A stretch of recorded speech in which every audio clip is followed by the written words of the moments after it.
Hello friends, and welcome back to the discussion on dairy milk alternatives that we started last week. Now if you haven't seen that video, then I am adding the link somewhere up here and also in the description. So do check it out before you start with this one. Now for part 2, I along with my friend will be taking you through the processing, cost and the environmental impact of these vegan milks. So without any further ado, let's get started.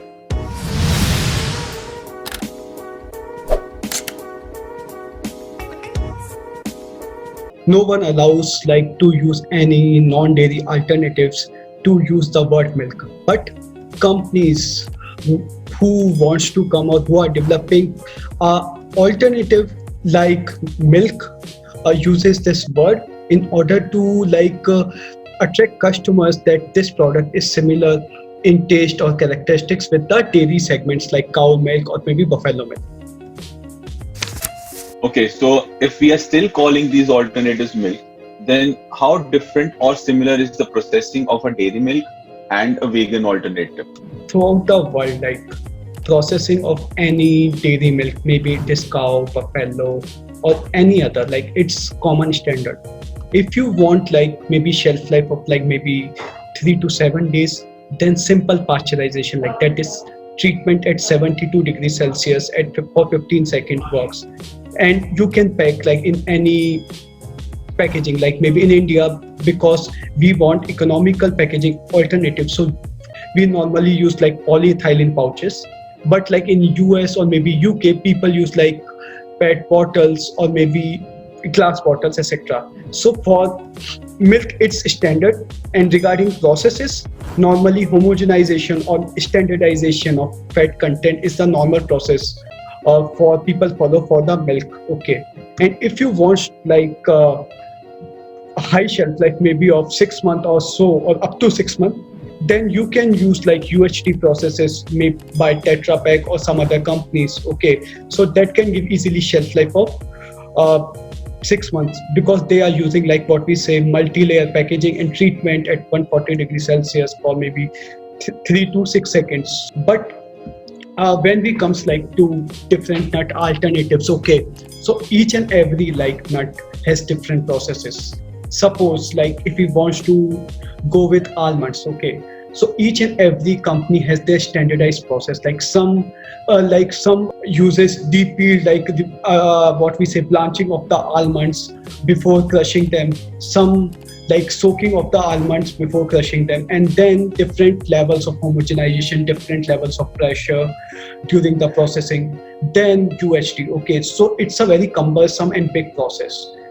When we comes to oats, okay, so people since oats has what we say high fiber content, and it increases viscosity. Okay, so in order to decrease all these things, people throughout the world uses different enzymes in order to pre-treat the oats, and then they homogenize the oats, and then they treat in UHT. Okay, for soya, because it has some anti-nutritional factors. Okay, so people normally what we say before processing uses the steps called soaking and different things. Okay, so it depends upon the what is the raw material what you want to make.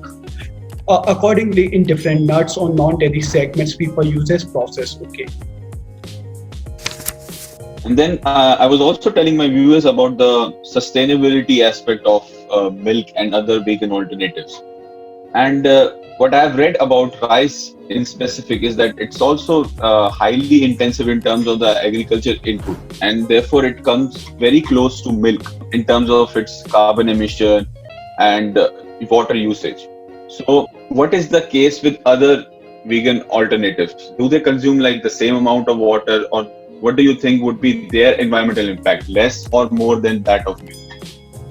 I think vegan alternatives, okay, comparatively will have less carbon impact or environmental impact. Okay, but today the case is completely different. Okay, we are at a phase where we are having overproduction of the milk. Many countries, suppose maybe Canada, US, okay, they are draining more than 50 to 60% of the milk in the drains, okay, in order to regulate the prices in the market or to have a good income for their farmers. Even countries like India, do not allow like any imports or import of milk or allied products. This is because like more than like 100 million people in India are like working in the dairy sector, and they thought like currently, even now, like farmer faces crisis like in order to get the right price of their produce. If they allow import, then prices may decrease by like 50 to 60%. Okay, so like in the case of milk currently, due to what we say overproduction, so there is no case of like what we say environmental impact or anything. In countries like USA, milk is a byproduct of what we say meat industry. Okay, it's not a first product. But in countries like India, milk is a primary product. Okay, so if in countries like India, like we will move slightly towards like some non-dairy alternatives. Maybe it is soya milk because it is high in protein content, or maybe some almond milk or oats milk. Okay, so I think we can reduce some amount of carbon emission, or maybe environmental impact. Now let's come to the price of these alternatives. Because if I talk about India, then it's a country where people hardly can afford the normal dairy milk like cow milk or buffalo milk. And then how viable is the vegan milk alternatives, which are sold at much higher price than the normal milk in environment like India?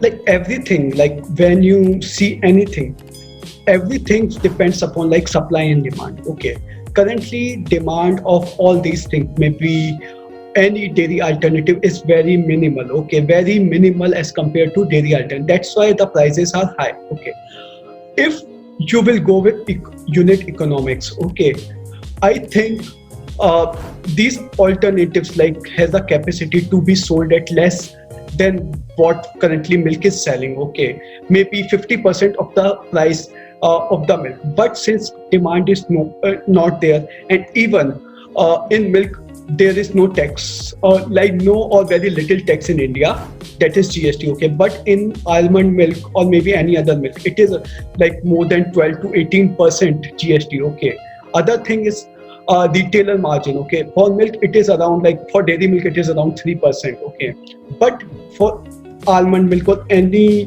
non-dairy milk, it is about 35%. That is like 10 to 12% higher. Okay, so all these factors drive the cost of the non-dairy alternatives. Okay, currently suppose another example, like currently suppose cow milk is sold in India like in pouches, polyethylene pouches. Okay, that cost approximately like less than ₹1. But all the non-dairy alternatives, like maybe it is almond milk, maybe soya milk, or maybe oat milk. Okay, all these comes in a Tetra Pak packaging. Okay, and their 1 liter of Tetra Pak material, like what we say laminate, cost approximately 8 to 11 rupees per liter. Okay, and even for processing charges of milk, it is less than like 80 paisa per liter. But in case of Tetra Pak nut milk, it is approximately 8 to 17 to 18 rupees per liter. So all these factors are driving the cost because demand is very low, production is very low.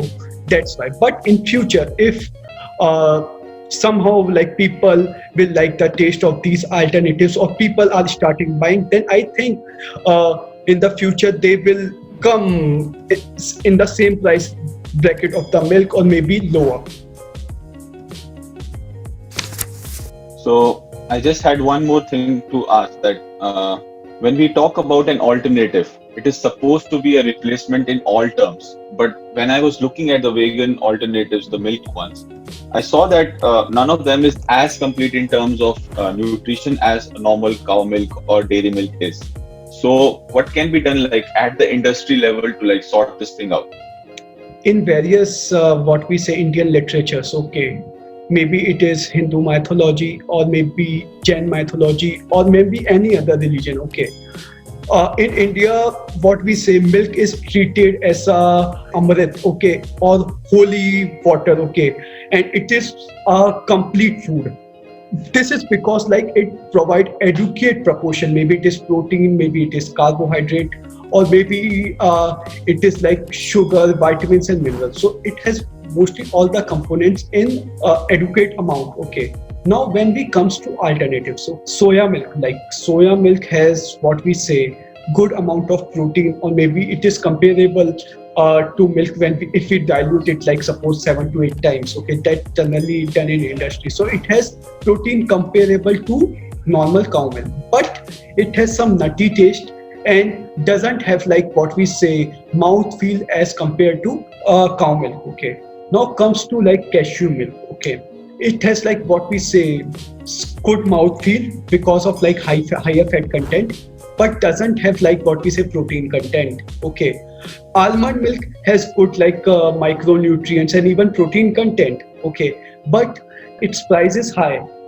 Oat milk provide like what we say good fibers that are like good for our health, but doesn't have proteins. Even rice milk, like proteins are not there, so none of the milk alternatives like completely supplement the cow milk. I think one way is we should make some synergistic blend of different alternatives. Maybe for protein we can use like soya bean. For good mouthfeel or fat content, we can have cashews. Okay. For some like testing ingredients or maybe micronutrients, we can have almonds. And for providing what's a good body, we can use oats. So different combination of nuts and plant-based ingredients in a single product, I think can fulfill the requirement of similar milk-based nutrition component. So this is the only alternative if industry wants a complete supplement of the milk. Thank you, Gaurav, for joining me. I guess a lot of my viewers and my questions have been answered by you today. So thanks a lot. So that's all for today, guys. I hope you are well and you're following the social distancing norms wherever you are. If you found this video informative, then do share with your family and friends. Please do not forget to click the like button and subscribe to my channel as well. So see you in the next one.